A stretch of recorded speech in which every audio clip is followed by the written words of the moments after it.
반갑습니다. 우리 독해 유형별 특강위에 오신 것을 환영합니다. 오현진 선생님입니다. 자, 쌤이랑 같이 이번 시간은요, 14번째 주어진 문장의 위치를 파악하는 유형을 공부해 보도록 할게요. 자, 여러분, 이 문제 쉽나요?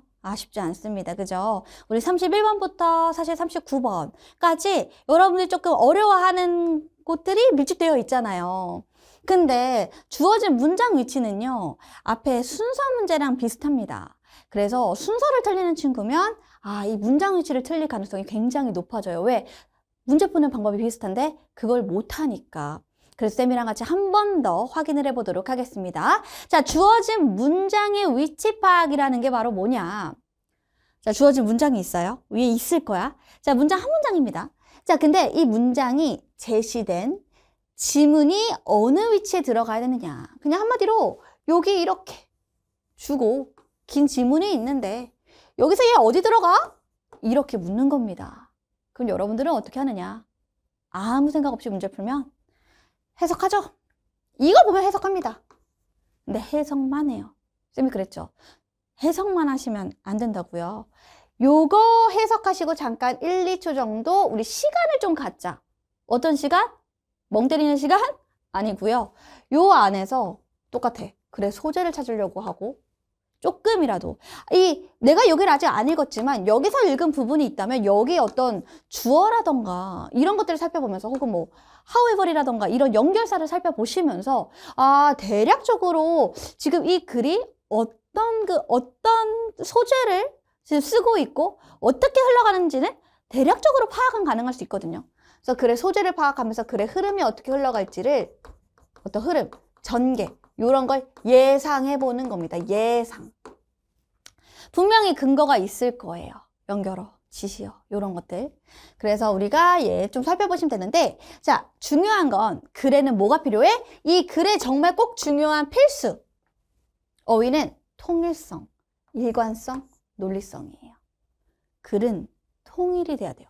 얘가 들어갔을 때 글이 통일되고 일관되고 그리고 논리적이어야 돼요. 그 세 가지 다 갖췄는지를 한번 좀 살펴보시면 되겠습니다. 자, 한번 들어가 볼게요. 유형 공략법입니다. 여기 보시면 첫 번째 어떻게 해야 돼? 주어진 문장 읽는데 얘들아 여기에 뭐가 있냐면 대명사나 연결사 등의 단서가 대부분 있을 거예요. 대부분은 있을 겁니다. 그래서 그걸 보시고 제일 먼저 근거를 확인하셔야 돼요. however이 나왔다? 요거 근거다. search가 나왔다? 요거 근거다.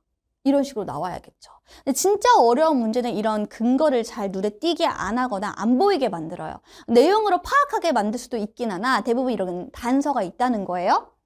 자, 그래서 이와 같은 표현이 문장이 들어가야 할 위치에 대한 단서가 된다. 글쓴이는요, 글을 그냥 내가 하고 싶은 대로 막 그냥 어떤 생각의 흐름대로 적지 않아요. 내가 하고 싶은 말을 위, 상, 중, 하 중에 어디다가 쓸까를 먼저 고민하고, 그럼 내가 그 강조하고 싶은 나의 그 주제를 어떻게 글의 전개 구조를 쓸까? 예를 들면 예시를 들까? 아니면 특징을 나열할까? 장점과 단점을 말할까? 내가 얘기하고 싶은 건 해결책인데 그럼 문제점을 얘기하고 해결책을 제시할까? 이런 식의 다양한 논리적 구조가 꼭 있을 거예요. 그 논리적 구조를 확인하셔야 됩니다. 자, 지시어가 가리키는 무엇을 가리키는지 this가 나오면 this가 가리킬 게 뭐야? 앞에 찾아보셔야겠죠. 연결사로 어떻게 글의 흐름이 전환되는지 전개가 되는지 이런 걸 염두에 두면서 글을 읽으셔야 되고요. 자, 주어진 문장을 제외하고 빼고 읽었을 때도 분명 뭐예요? 얘들아 뭐 하나가 이가 있으면 이 하나가 빠진 거예요. 그죠? 바람이 새나가고 있는 거거든요. 그러니까 문장과 문장 간의 흐름이 끊긴 곳이 또 어딘가. 자, 주어진 이 문장에서도 근거를 찾으셔야 하지만 밑에 있는 지문을 읽을 때에도 그냥 읽는 것이 아니라 이가 있는데 여기 빠진 그 부분을 찾으셔야 돼요. 끊긴 부분이 어딜까? 끊긴 부분을 찾으려면 그냥 해석하고만 넘어가는 게 아니라 해석을 하시면서 내용을 꼭꼭 씹어 최대한 이해를 해보려고 하셔야 됩니다. 물론 수능 지문이 어려워서 꼼꼼하게 다 읽어도 이해가 안 되는 부분이 있지만 최대한 그 한 문장 안에 모른다는 거 너무 많아서 아예 버리기 전에 내가 주어랑 동사만을 보고서 적어도 할 수 있을 만큼만은 이해를 하고 넘어가는 게 도움이 된다는 거죠. 됐어요? 자, 그래서 문장과 문장 간의 흐름이 끊긴 부분을 찾으시면 되는데, 자, 봐요. 대명사, 연결사 등에서 글의 앞뒤 흐름이 자연스럽지 못하다는 것을 알 수가 있다. 예를 들면 여기에 however이 떴어요. 근데 여기에 긍정이 뜬 거예요. 그럼 여기 뭐예요? 부정적인 말을 할 수밖에 없겠죠.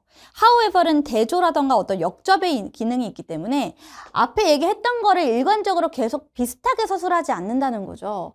한 번 튼다는 거예요. 반전. 그러니까 이 문장이 들어가려면 적어도 이 뒷내용은 플러스여야지 엔간하면 마이너스가 안 나온다는 거죠. 마이너스가 나려면 또 연결어가 들어가야 돼요. 그럼 얘들아, 여기 뒤에가 플러스예요. 여기가 마이너스예요. 여기가 마이너스예요. 마이너스예요. 근데 마이너스에서 플러스가 바로 될 수는 없죠. 왜요? 여기에 however이 들어가야겠죠. 이런 식으로 연결사 등에서 앞뒤 흐름이 자연스럽지 못하다는 거를 캐치하실 수가 있으셔야 됩니다. 자, 만약 위와 같은 것들로 알 수가 없죠. 그럴 수도 있어요. 연결어 제시 안 될 수 있잖아요. 그러면 주어진 문장을 자, 재진술한다.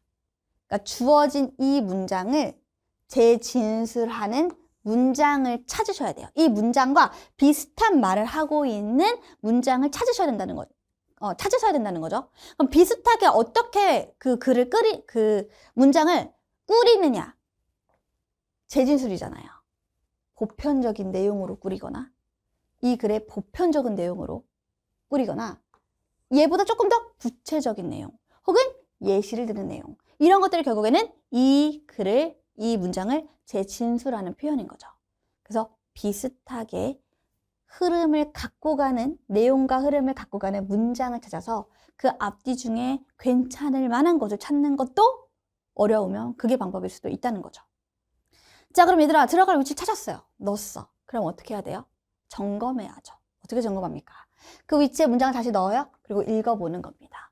내가 확실하게 알겠는 부분을 제외하고 4번이 정답이라고 하면은 3번부터 3, 4, 5번을 읽어서 잘 이루어지는지를 살펴보시면 된다는 거죠. 뭐 시간이 되면 다 읽어도 상관없지만 그래서 읽어보고 그래 뭐가 있다? 통일성이 있는지 여러분들이 이걸 한다는 것 자체가 뭐예요? 이미 논리적인 구조가 되어 있다라는 거거든요. 통일성이 있다는 것도 일관적이라는 얘기가 되거든요. 이렇게 글의 통일성이 있는지를 확인해 주시면 되겠습니다. 할 수 있겠어요? 자, 말은 쉽지. 그지? 쌤이 우리 바로 앞에 10선가에서 했던 내용인데 그대로 또 나와요. 간단하게 보여드릴게요. 쌤이 그랬죠? 지시어가 나온다. 또는 그 뒤에 뭐가 있어요? 연결어가 있습니다. 연결어죠. 그죠? 자, 연결어가 있어. 자, 이 연결어는 단순히 단어와 뜻을 확인하는 거에서 그치는 게 아니라 for example이 나오면 예를 들어니까 앞에는 보편적이고 뭐 일반적이고 포괄적인 내용이라면 뒤에가 조금 더 구체적인 예시가 들어간다. 이런 내용인 거죠. 앞에가 겨울 스포츠야. 그럼 요 겨울에 사람들이 스포츠를 많이 한다. 이렇게 한다. 그럼 어떻게? 뒤에는 스키가 나오는 거죠. 알았지? 예시로 스키. 이런 식으로 될 거고 첨가라고 하는 거 뭐예요? 앞에 이미 언급됐고 1번. 그 다음에 뒤에 2번을 얘기하는데 2번을 얘기할 때 1번과 비슷한 흐름으로 가져가는 문장들이 들어갈 것이다. 됐니? 그래서 요렇게 글의 논리, 어떤 전개 구조를 살펴볼 수 있으면서 연결을 통해서 우리가 답을 고르기가 수월해진다 했었고 앞서서 우리가 지시어 같은 경우에는 쌤이 뭐라 그랬죠? 지시어는 이미 언급됐기 때문에 쌤이 지시어를 뭐라고 했냐면 이미 2번이라 그랬습니다. 이미 언급된 거라. 이 말은 즉슨 뭐예요? 인칭대명사, 지시대명사, 형용사, 정관사가 나오면 자, 더 명사가 떴어. 그럼 뭐예요? 앞에 먼저 첫 번째로 언급된 게 있고 그 다음에 지시어가 나오는 거다. 그래서 지시어는 두 번째, 세 번째, 네 번째 언급되는 거 상관없이 처음 언급되지 않으면 다 지시어예요. 그래서 지시어는 두 번째로 언급된다라고 보시면 되겠고, 자, 얘기한 대로 이렇습니다. 보시면, 자, 그 씨앗들이라고 나왔죠. 그럼 원래는 우리가 주제를 찾을 때, 어휘를 찾을 때, 어법의 어떤 문제 유형을 고르면 얘는 필요가 없어요. the seed 할 때 더는 별로 안 중요하단 말이에요. 근데 우리가 이런 문장의 순서라던가 글의 흐름을 파악하는 문제에서는 얘보다 얘가 더 중요하다고요. 원래는 그 씨앗을 중심으로 뒀다면 이번엔 그 씨앗. 그럼 뭐예요? 아, 이거 적어도 두 번째로 언급된 거니까 처음 언급된 씨앗으로 가야겠다. 그럼 처음 언급된 씨앗이 바로 뭐예요? 그들의 씨앗. 이렇게 해주시면 되죠. 알았지? 그럼 조금만 더 가볼까? 얘들아, 여기서는 더 나오지 않았지만 그럼 여러분들 여기서 뭐예요? their seeds가 있을 때 또 there가 중요하거든요. 그들의 씨앗? 그럼 그들이 누군데? 그들 찾아가시는 거죠. 됐나요? 그래서 만약에 이 문장은 예를 들면 이 문장이 주어진 문장이었어. 얘가 어디 들어갈까를 물어볼 수도 있지만 대어가 들어가는 순간 이 문장이 어디 들어갈지도 물어볼 수도 있다는 거죠. 대어가 가리키는 바가 누구고 씨앗이 처음 언급됐기 때문에 그 뒤에 계속 언급되는 씨앗들이 나온다면 얘도 충분히 문제로 낼 수도 있다는 겁니다. 그래서 지시어는 이미 언급됐다. 해서 요런 지시어가 나오면 요 지시어 뒤에 명사 나올 때 이 명사가 앞에 이미 언급된 게 처음 언급된 곳이 있는가를 살펴보는 게 문제를 푸는 방법일 수도 있다. 요렇게 주시면 되겠습니다. 자, 그래 순서, 문장 삽입 다 비슷하죠. 문제 푸는 방법은 비슷한데요. 여러분들도 연습해 보셔야 됩니다. 또 순서하다가 요거 하면 요게 또 어렵기도 하거든요. 자, 그럼 같이 한번 우리가 트레이닝 해보도록 할게요.